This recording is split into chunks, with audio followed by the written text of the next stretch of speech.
வணக்கம் நண்பர்களே, நமது யூடியூப் சேனலுக்கு உங்களை அன்புடன் வரவேற்கிறோம். இன்று நாம் மிகவும் சுவாரஸ்யமான மற்றும் பரபரப்பான ஒரு கிரிக்கெட் செய்தியை பற்றி விரிவாக அலசப் போகிறோம்.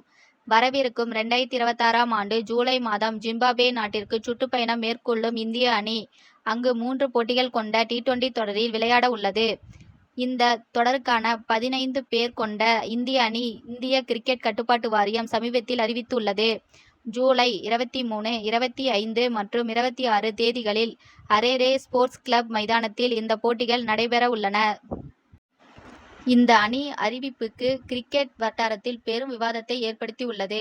ஏனென்றால் அணியில் பல புதிய இளம் வீரர்களுக்கு வாய்ப்பு வழங்கப்பட்டு உள்ளதுடன் சில முக்கிய மூத்த வீரர்கள் கழற்றிவிடப்பட்டுள்ளனர். இந்த வீடியோவில் அறிவிக்கப்பட்டுள்ள இந்திய அணியின் ஒவ்வொரு வீரரின் பலம், அவர்கள் தேர்ந்தெடுக்கப்பட்டதற்கான காரணம், அணியின் வியூகம் மற்றும் ஜிம்பாப்வே தொடர் இந்திய அணிக்கு ஏன் மிக முக்கியமானது என்பதை பற்றி எந்தவிதமான இடைவெளியும் இன்றி மிக ஆழமாக பார்க்க போகிறோம்.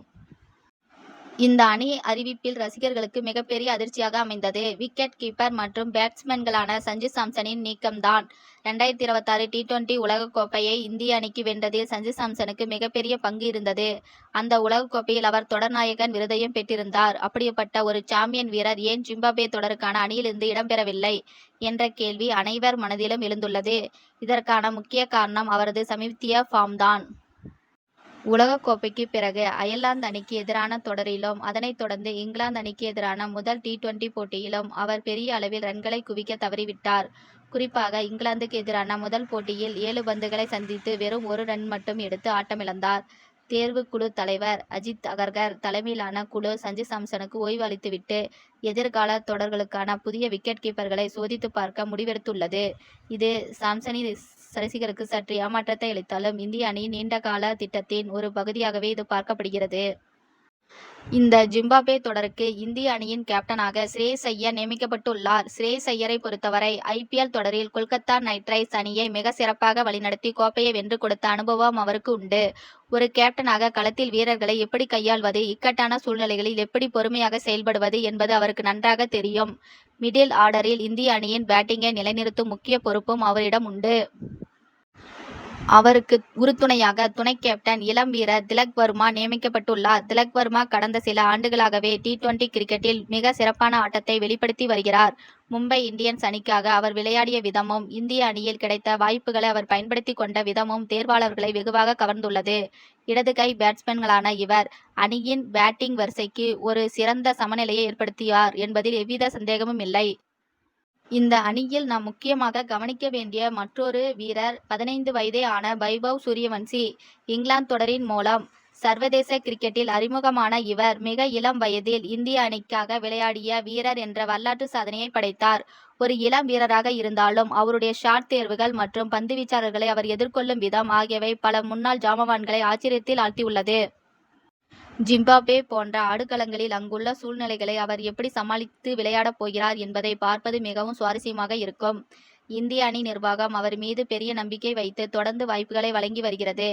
இந்த தொடரில் அவர் சிறப்பான ஆட்டத்தை வெளிப்படுத்தினால் எதிர்கால இந்திய அணியின் அசைக்க முடியாத ஒரு தொடக்க ஆட்டக்காரராக அவர் உருவெடுப்பார். இந்த ஜிம்பாப்வே தொடர் பல இளம் வீரர்களின் கனவை நனவாக்கியுள்ளது. பஞ்சாப் மாநிலத்தைச் சேர்ந்த wicket keeper batsman Prabh Simran Singh முதல் முறையாக இந்திய அணியில் இடம் பிடித்துள்ளார். IPL தொடரில் பஞ்சாப் கிங்ஸ் அணிக்காக தொடக்க வீரராக களமிறங்கிய பவர் பிளே ஓவர்களில் அதிரடியாக ரன்களை குவிக்கும் திறன் படைத்தவர் இவர். சஞ்சு சாம்சன் இல்லாத நிலையில் இசான் கிஷனுடன் இணைந்து விக்கெட் கீப்பிங் மற்றும் பேட்டிங் பொறுப்புகளை இவர் பகிர்ந்து கொள்வார். பந்து வீச்சை பொறுத்தவரை உத்தரப்பிரதேச மாநிலத்தைச் சேர்ந்த வேகப்பந்து வீச்சாளர் யாஸ் தாகூர் மற்றும் ராஜஸ்தான் மாநிலத்தைச் சேர்ந்த அசோக் சர்மா ஆகியோருக்கு முதல் முறையாக இந்திய அணியில் வாய்ப்பு கிடைத்துள்ளது. யாஸ் தாகூர் IPL தொடரில் லக்னோ அணிக்காக விளையாடிய டெத் ஓவர்களில் மிக சிறப்பாக பந்து வீசி விக்கெட்டுகளை வீழ்த்தியுள்ளார். அசோக் சர்மா உள்ளூர் போட்டிகளில் தனது வேகத்தாலும் ஸ்விங் செய்யும் திறமையாலும் பேட்ஸ்மேன்களை திணறடித்தார். இவர்களுடன் ஆல்ரவுண்டர் ஹர்ஷ் துபேவுக்கும் அணியில் இடம் கிடைத்துள்ளது. இவர்கள் அனைவரும் தங்களுக்கு கிடைத்த இந்த பொன்னான வாய்ப்பை பயன்படுத்தி இந்திய அணியில் நிரந்தர இடத்தை பிடிக்க கடுமையாக போராடுவார்கள். ரசிகர்களின் பெரும் எதிர்பார்ப்புக்கு மத்தியில் அதிரடி மன்னர் ரிங்கு சிங் மீண்டும் டி20 அணியில் திரும்பியுள்ளார். கடைசியாக தென்னாப்பிரிக்காவுக்கு எதிரான உலகக்கோப்பை போட்டியில் விளையாடிய அவர் அதன் பிறகு அணியில் இடம்பெறவில்லை. இறுதி ஓவர்களில் களமிறங்கி சிக்சர்களை பறக்கவிட்டு ஆட்டத்தின் போக்கையே மாற்றும் திறன் கொண்ட ரிங்கு சிங்கின் வருகை இந்திய அணியின் பினிஷிங் பிரச்சினைக்கு ஒரு சிறந்த தீர்வாக அமையும். அதேபோல அதிவேக பந்து வீச்சாளரான மயங்க் யாதவ் நீண்ட இடைவெளிக்கு பிறகு மீண்டும் அணிக்கு திரும்பியுள்ளார். மணிக்கு 150 கிலோமீட்டர் வேகத்திற்கு மேல் பந்து வீசி பேட்ஸ்மேன்களை அச்சுறுத்தும் மயங்க் யாதவ் ஜிம்பாப்வே ஆடுகளங்களில் எந்த அளவுக்கு தாக்கத்தை ஏற்படுத்துவார் என்பதை பார்க்க ஒட்டுமொத்த கிரிக்கெட் உலகமும் ஆவலுடன் காத்திருக்கிறது. காயம் காரணமாக சிறிது காலம் விளையாடாமல் இருந்த அவர் தற்போது முழு உடல் தகுதியுடன் அணிக்கு திரும்பியிருப்பது இந்திய அணியின் பந்துவீச்சு துறைக்கு மிகப்பெரிய பலமாகும். அணியின் பேட்டிங் வரிசையை பார்த்தால் அபிஷேக் சர்மா மற்றும் இஷான் கிஷன் அல்லது வைபவ் சூரியவன்சி தொடக்க வீரர்களாக களமிறங்க அதிக வாய்ப்பு உள்ளது. அபிஷேக் சர்மா சுழல்பந்து வீச்சாளர்களை மிக சிறப்பாக எதிர்கொள்ளக்கூடியவர். மிடில் ஆர்டரில் கேப்டன் ஸ்ரேயஸ் ஐயர், திலக் வர்மா, சிவம் துபே மற்றும் சூர்யான்ஸ் சேச் ஆகியோர் உள்ளனர். சிவம் துபேயின் அதிரடி ஆட்டம் எந்த ஒரு கட்டத்திலும் அணியின் ரன் ரேட்டை உயர்த்த உதவும். பந்து வீச்சை பொறுத்தவரை வருண் சக்கரவர்த்தி சுழல்பந்து வீச்சில் முக்கிய பங்காற்றுவார். மிஸ்ட்ரி ஸ்பின்னரான இவரை ஜிம்பாப்வே பேட்ஸ்மேன்கள் எதிர்கொள்வது மிக கடினம். வேகப்பந்து வீச்சில் மயங்க் யாதவ், யாஷ் தாக்கூர், அசோக் சர்மா மற்றும் பிரின்ஸ் யாதவ் ஆகியோர் ஒரு புதிய மற்றும் இளம் வேகப்பந்து வீச்சு கூட்டணியை அமைத்துள்ளனர். முகமது சிராஜ், ஜஸ்பிரீத் பும்ரா, ஹர்ஷீப் சிங் போன்ற மூத்த பந்துவீச்சாளர்களுக்கு ஓய்வு அளிக்கப்பட்டுள்ளதால் இந்த இளம் பந்துவீச்சாளர்கள் தங்களை நிரூபிக்க வேண்டிய கட்டாயத்தில் உள்ளனர். இந்தியாவுக்கு எதிரான இந்த தொடர் ஜிம்பாப்வே அணிக்கு மிகவும் முக்கியமானதாகும். சிகந்தா ராசா, பிளேசிங் முசராபானி, ரியான் பர்ல்ஸ் மற்றும் பிரையான் பெனட் போன்ற அனுபவமிக்க மற்றும் திறமையான வீரர்களை கொண்ட ஜிம்பாப்வே அணி தங்கள் சொந்த மண்ணில் விளையாடுவதால் இந்திய அணிக்கு கடுமையான சவாலை அளிக்கும் என்று எதிர்பார்க்கப்படுகிறது. குறிப்பாக கடந்த T20 உலகக்கோப்பையில் இந்திய அணிக்கு எதிராக பிரையன் பெனட் 59 பந்துகளில் 97 ரன்கள் குவித்து ஆட்டமிழக்காமல் அபாரமாக விளையாடியதை நாம் அவ்வளவு எளிதில் மறந்துவிடக் கூடாது. எனவே ஜிம்பாப்வே அணி இந்திய அணி குறைத்து மதிப்பிடக்கூடாது. இந்த தொடர் இளம் இந்திய வீரர்களுக்கு ஒரு மிகப்பெரிய அக்னி பரீட்சையாக இருக்கும்.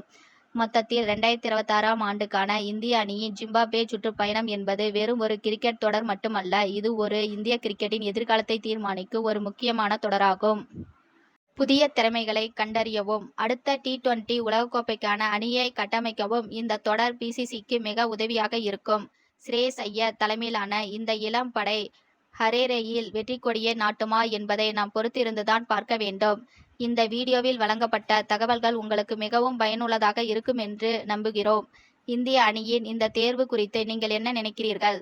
சஞ்சு சாம்சன் நீக்கப்பட்டது சரியான முடிவா? எந்த இளம் வீரரின் ஆட்டத்தை பார்க்க நீங்கள் ஆவலுடன் காத்திருக்கிறீர்கள் என்பதை மறக்காமல் கமெண்ட் செக்ஷனில் பதிவு செய்யுங்கள். மீண்டும் அடுத்த ஒரு சுவாரஸ்யமான கிரிக்கெட் செய்தியுடன் உங்களை சந்திக்கிறேன். நன்றி, வணக்கம்.